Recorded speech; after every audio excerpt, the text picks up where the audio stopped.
Hello and welcome to This Week in Agriculture, a presentation of the Communications Unit, Ministry of Agriculture. I'm your producer and host, Christopher Holder. On this week's presentation, we bring you highlights of the activities of Agriculture Minister Zulfikar Mustafa as he went about the business of advancing the cause of agriculture. The outreaches continued. This week, he focused on East Berbice, 2 trips to the ancient county, and met with residents in 6 communities, 3 on Tuesday, another 3 Saturday. During those interactions, he shared with residents the provisions as contained in the 2024 national budget and how those provisions will advance infrastructural development across the agriculture belt, but more so their lives in general. We'll bring you highlights of those interactions here in East Berbice. We will also bring you some of the highlights of his other engagements in office and around the city as we seek to keep you up to date on agriculture as they occurred this past week. This Week in Agriculture is produced for television by Matrix Video Productions and Advertising based in East Berbice. We will be back after these messages. Over the last 10 years, seed treatment has been proven to be very effective in protecting rice plants from damage by early season pests, such as water weevils, leaf miners, and caterpillars. This protection can last for up to 30 days. In so doing, it allows for better establishment of the rice plants and later no bare spots in the field. Seed treatment also negates the need for using harmful pesticides during the first 30 days of the crop and therefore allows the buildup of beneficial insects such as the ladybird beetle, damselflies, dragonflies, and spiders, which will later prove useful against paddy bugs at every stage of their life cycle. Seed treatment involves the application of fipronil at 20% soluble concentrate in a spray can to germinated seed. The mix is 1 liter of fipronil to 2.5 gallons of water.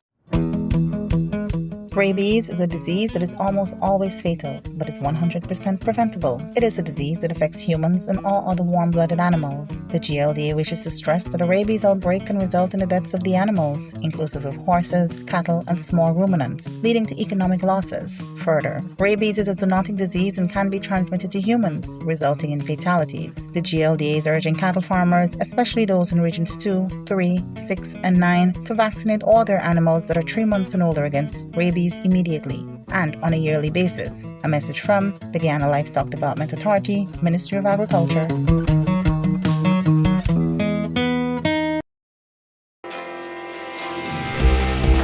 Farmers and the members of the public in general are being advised that tampering with drainage and irrigation structures in any way is prohibited under the Drainage and Irrigation Act. So too are practices that result in damage to access dams, such as using an inadequate length of tube to irrigate farmlands, resulting in erosion of the earthen dams. Also contrary to the Drainage and Irrigation Act is the practice of erecting structures or planting on government reserves. This will not be condoned. These reserves are to be clear at all times to provide access for the excavation of the channels. Livestock farmers should also be aware that they are liable for any damages caused by their cattle or swine to dams or reserves alongside D&I channels, as is the case when the animals cross these channels. Individuals wishing to erect bridges across D&I structures should first contact the NDIA before doing so. Those found guilty under the Act are liable to fines and imprisonment for up to 3 months. A message from the National Drainage and Irrigation Authority, Ministry of Agriculture.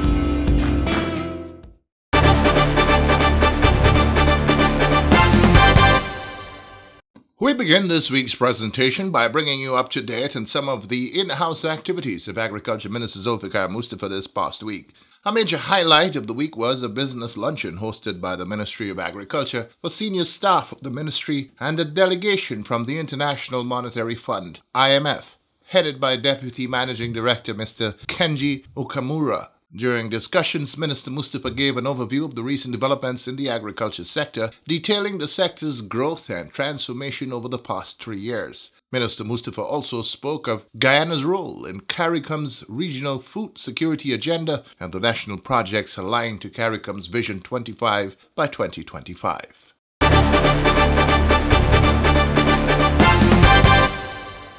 Agriculture Minister Mustafa and a team from the Ministry of Agriculture conducted a site visit and walkthrough of the modern hydroponic farms at Monrepo, East Coast Demerara, with a regional goal of reducing the food import bill of the Caribbean community CARICOM by 25% by 2025. Guyana has made significant strides in boosting the production of various high-value crops.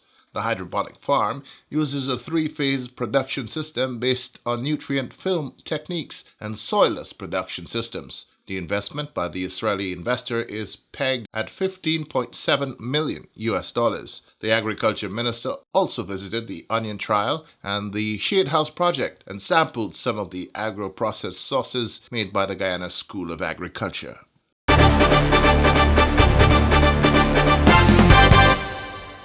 On Saturday, Minister Mustafa and senior staff of the Ministry of Agriculture participated in the National Cleanup Exercise in Georgetown. The ministry team had joined forces with a team from the Guyana Defense Force and worked in a number of areas in the city.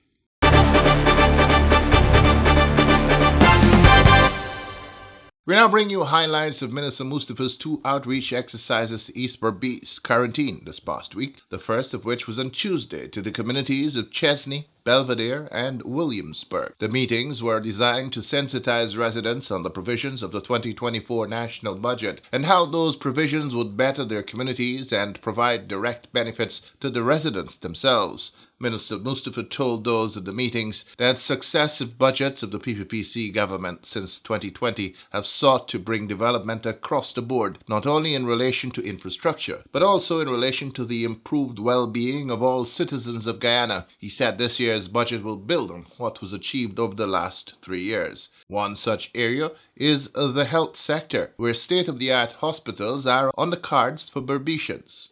We'll see massive transformation taking place in our country this year, and what we have started in 2020 will continue very aggressively this year, and not only in infrastructure, because as I am speaking now, we are seeing a number of infrastructural projects across the country have started or are in progress in terms of developing our infrastructure.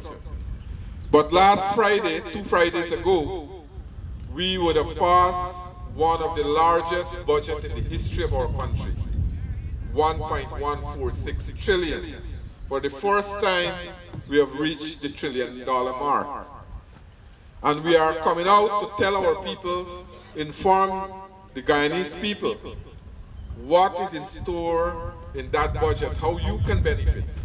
Because many times when we pass budget in the National Assembly, ordinary people are saying, what is in the budget for me? The budget is life continue. We'll have to continue to work. We'll have to continue to earn, send our children to school and things like that, the basic things. But unlike previous government, in this budget and all the budgets that we would have passed from 2020 to now, and before that from 92 to 2014, we would have witnessed under all the budget under the PPP civic government, there have been tremendous improvement in the life of Guyanese people. And this year's budget, like any other budget under the PPP civic government, this year there are lots of benefit to transform the life of people in our country. So I want to start out by saying that we will see in all the sectors, health, education, social services, agriculture, and you name it, we'll see a lot of increases in these allocations. For example, in the health sector this year, we'll see $129.8 billion that is allocated in that sector for massive improvement in the healthcare system. You might say that you are getting issues with health-related issues in this community or in this region. But what we are working for is to improve and bring modern healthcare system. Only recently, the president was in New Amsterdam, turning the SAD for the construction of a state-of-the-art hospital in New Amsterdam. That hospital, what we are now going down are you in Region 6. What some of the services that you are going down to Georgetown for, things like ultrasound, things like MRI, things like cardiology services, those things will be, you'll get it right here in Region 6 with the construction of that hospital. So this year, you will see a construction of a state-of-the-art hospital that will encompass all the services, cardiology. Imagine now, when you want to do, or you want heart treatment, just to speak it in the local term, you have to go to the Caribbean Heart Institute in Georgetown, or you have to go to private hospitals in Georgetown. Those services will become available with the construction of a hospital like that hospital in New Amsterdam. So we are constructing a brand new hospital in New Amsterdam. We are constructing one at number 75 on the quarantine, just to bring proper health care to the people of our country. Also, what we will be doing, we'll link these institutions, because if you know now, if you have been listening to the news, for example, in the interior location, far-flung area in the interior, we have something called telemedicine, where doctors and nurses in those far-flung area, places like Region 9, Region 8, Region 1, now are getting the services without doctors going into that location. And with that those services that we have started in those areas, many lives now are being saved, because before you have to medevac those persons to come out to Georgetown, you have to wait for the aircraft to get in there. All those things take time. So while you might have basic issues, you might go to the hospital and you don't have the kind of drugs that you want, the basic medication, I want to tell you that we have been spending a lot of money to procure or to purchase medication for the people in our country. So when you go to the hospital and you don't get for example, the prescription drugs, that means there is some problem within the system.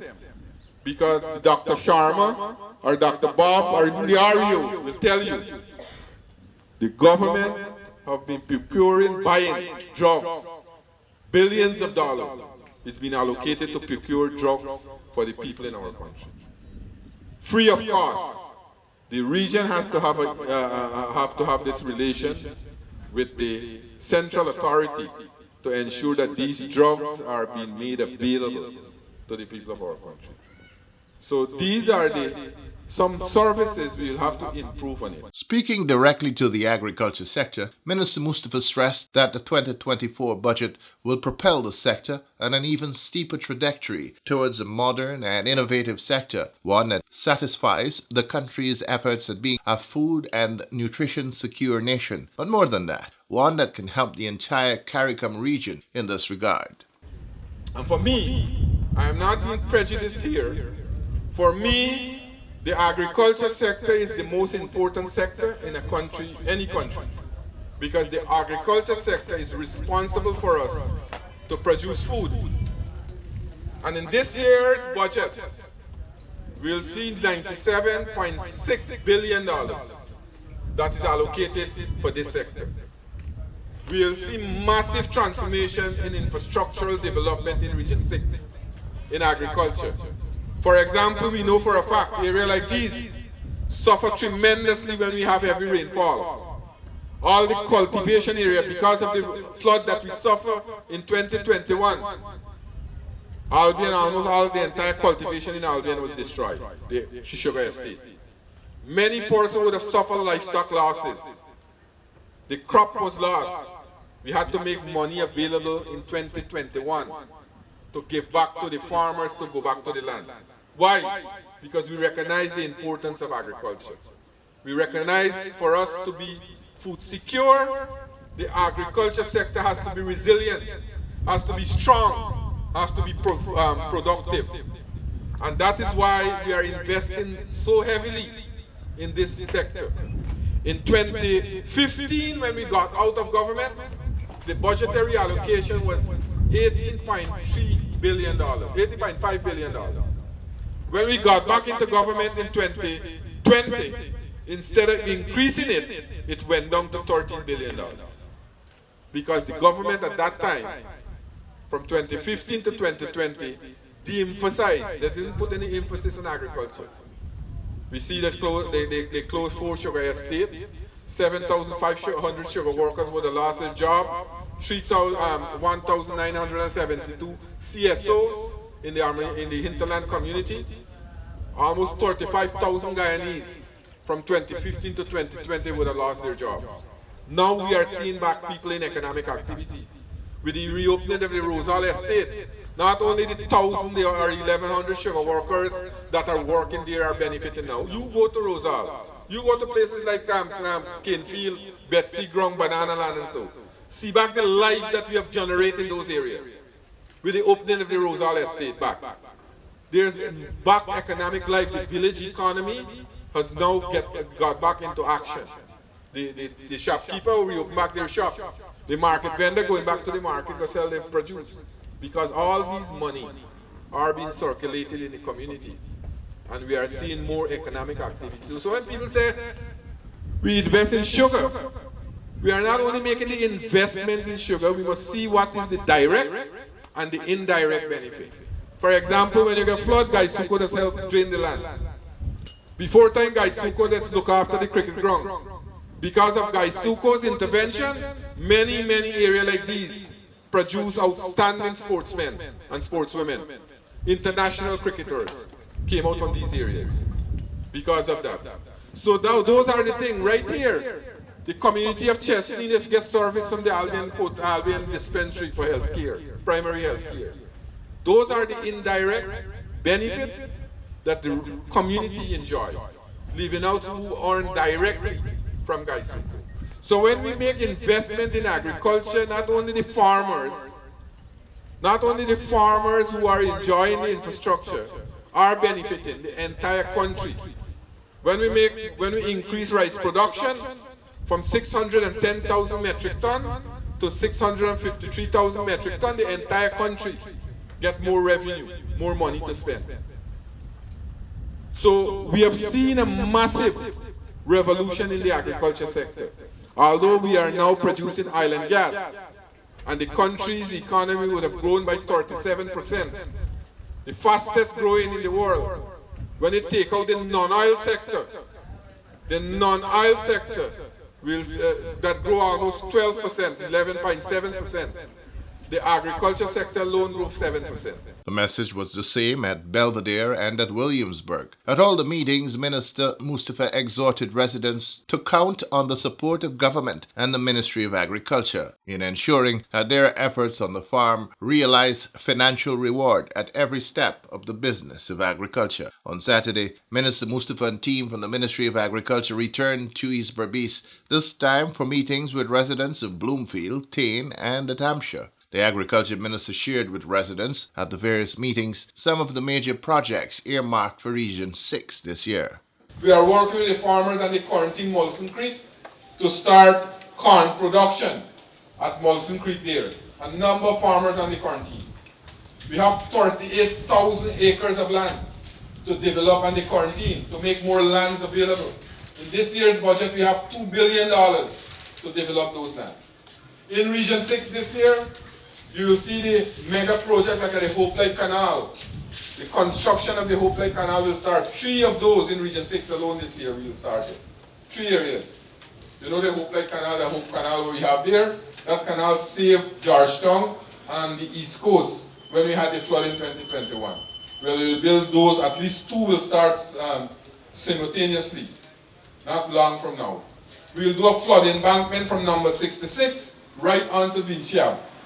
Kanji, where we will build a flood embankment. There's some water from the back area can't come and flood out the housing area and the cultivation area. Places like the Cook Creek Savannah will have their independent drainage right onto the Atlantic now. We are doing a number of pump stations, a number of sluices. Right now, this year, we will build a new pump station at Chesney Outfall there. We are now putting construction on one at Letterkenny. We build one at Adventure. We will retender one in the Blackbush Frontland area. So all those areas will have new structures. Whilst we are doing all that, thousands of community roads are being built across the country. Over $205 billion this year have been allocated to the community roads. And many areas, roads, the dams now, we are upgrading it to concrete roads. People are having better access. So the facilities in the country are improving. I have mentioned a number of those things. We are now building the gas-to-shore energy project at Wales. Upon completion of that project, the cost for electricity will reduce by 50%. So you're paying $10,000 now, you're going to pay $5,000 when that's finished. You'll produce electricity there. The cooking gas will reduce. You'll produce cooking gas there. But more importantly, we'll have reliable and stable power. Because right now we got a lot of blackouts. A lot of blackouts. Sometimes you eat your food night, you have blackout. You got a function, you have blackout. Whole day you have blackout. You have proper electricity. We are also thinking of building a fertilizer plant there, so to produce our own fertilizer. So all these development comrades are in train for us. Funds have been made available in this year's budget. And as I said, that a number of projects are in place for us in Region 6 and around the country. He called on residents and citizens all across Guyana to not be swayed and discouraged by the small issues that crop up from time to time. He said in every scenario there will be glitches in the best laid plans, and as a government, while it is desired that residents have all they want, there will be situations in which things go wrong, causing discontent and anxiety, instances in which opposition elements seek to insert themselves, hoping to take advantage of the situation for political ends. Minister Mustapha stressed that residents guard against letting what happened in 2015 to happen again. And that is a government with a vision, a government that has the people's interests at heart, a government that works for its people. You will always find that every time the PPP Civic is in government, you always have progress and development in our country, and that will continue. So this afternoon, comrades, I know I've been speaking for some time. I want to conclude by saying, let us make a pledge that never in the history of our country allow our freedom and democracy to be taken away from us. If a country ever allows its freedom and democracy to be taken away from them, then we will be subjugated to all kinds of discrimination, all kinds of harassment, and we will go down as a people. We must never allow that to happen to us. And in 2020, from March to August, the government then was trying all its best to stay in power at any cost. They were trying all their best to stay in power, to steal an entire country from the eyes of the international community. I was involved directly from our level. I was the chief election officer from the party, chief election agents, and I can tell you what I saw in front of the US ambassador, in front of the Canadian, the whole Western diplomats, and all the diplomats in our country. GCOM with the APNO AFC were trying to reduce the PPP's vote, to stay in power, to steal the vote, to steal our freedom, to disenfranchise us, and try to subjugate the people of our country and stay in power. We must never allow that. And in the future, let us continue to support progress. Let us continue to support our freedom. Let us continue to build our democracy. And the only way we can do that is to continue to support the People's Progressive Party civic government. At all of his meetings, Minister Mustapha allowed for members of the community to share with him and his team issues that were of concern to them at the community level. He also allowed for residents to address personal issues through one-on-one engagements with the various agency heads and officials with a view to having them resolved. In many instances, Minister Mustapha received much praise for the work he has been doing in the agriculture sector since taking up the reins 3 years ago. and I really want to make it very clear. I'm extremely impressed with what this government is doing, and I want to put this on record. The thing is, and more so what's happening in Region 6, your team is working tremendously hard.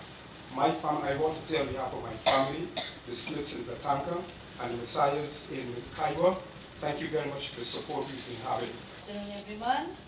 I don't have an issue, but I would like to say thank you, sir, for helping me get my husband NIS. A very thank you. God bless you and keep on doing the good work. Thank you. That from the bottom depth of our heart, we are very proud to have a minister from our Region 6 who stand up in Parliament and represent us. We are proud of you, Minister. And may God Almighty bless you to be a champion and to develop from strength to strength.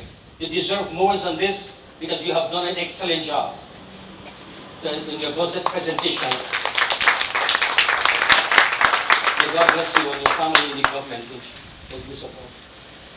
At this time, I also want to say that when I read in the news that the Caribbean country is now taking a pattern from our minister, our agriculture system in Guyana, which is something very, very good. You know, because many people may, when they hear that minister is the agriculture minister, they said, who did get people to think, man? But now look at the result that we're having. Look at the results that we're having when we hear about so much thing, they expand in agriculture, so much things we are doing now. So, and our NDC at Albion, at Kilkea, Hampshire, we have now about 93% of our roads are fixed now. And like I said just I want to say it back here, that sometimes some contractors just give us some bad work. But I'm not saying that Mr. Lewis do this. But I know that there are some contractors that pull the edges of the road and so on.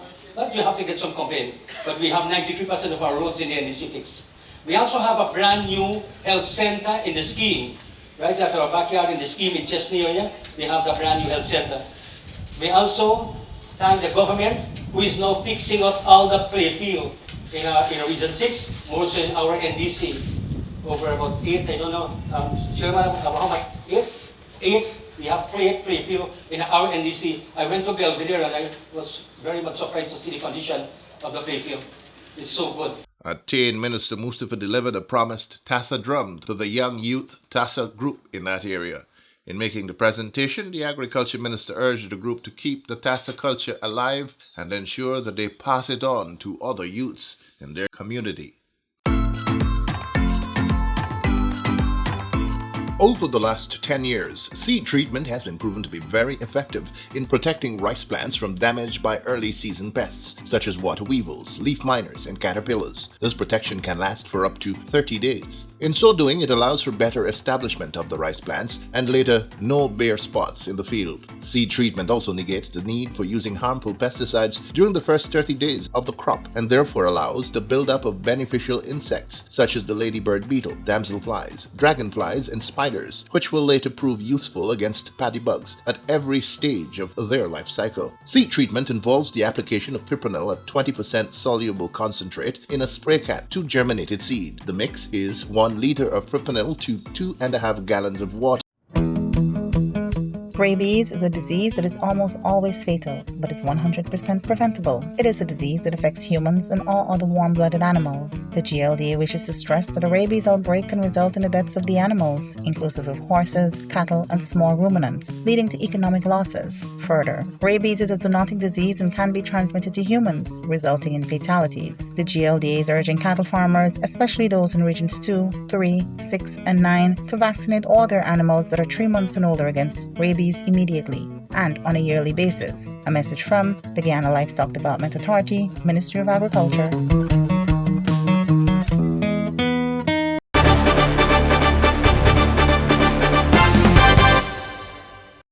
Well, that's all the time we have on this week's edition of This Week in Agriculture, a presentation of the Communications Unit, Ministry of Agriculture. On behalf of the Minister and the entire team at the Ministry of Agriculture, and of course on my own behalf, I wish you all the best for the week ahead. Certainly hope you are as productive as you may wish to be. Until next time then, be good to yourselves and to each other.